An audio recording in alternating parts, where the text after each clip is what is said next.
180వ నామం నిర్నాశాయై నమః అంటే నాశము లేనిది. నిర్నాశ అంటే నిర్ ప్లస్ నాశ, నాశము లేనిది అని అర్థం.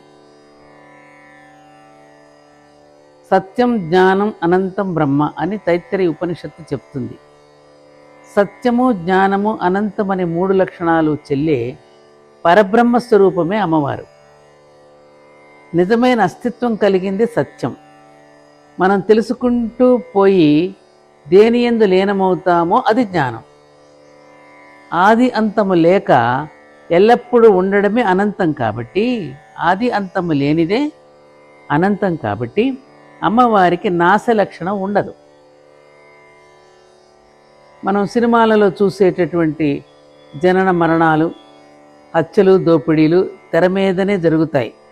కానీ తెరకు అంటవని ఇంతకుముందు చెప్పుకున్నాం ఒక నామాలు, అలాగే తెరకు ఉండవు.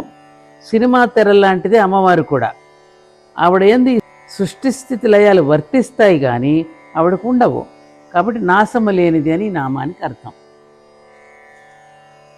181వ నామం మృత్యుమధన్యై నమః అని నమస్కరించాలి.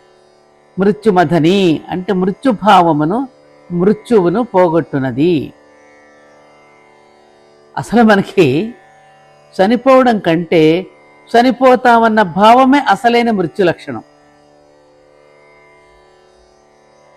పరీక్షిత్తు తాను మృతుడునవుతాను అని చెప్పినప్పుడు సుఖయోగి ముందు నువ్వు ఆ భావాన్ని మర్చిపో, ఇక మిగిలిందంతా అమృతత్వమే అని చెప్పాడు.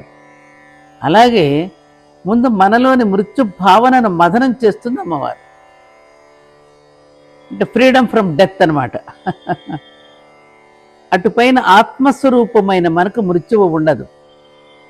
పంచభూతాత్మకమైన దేహానికే ఉంటుందనే జ్ఞానాన్ని కలిగిస్తుంది.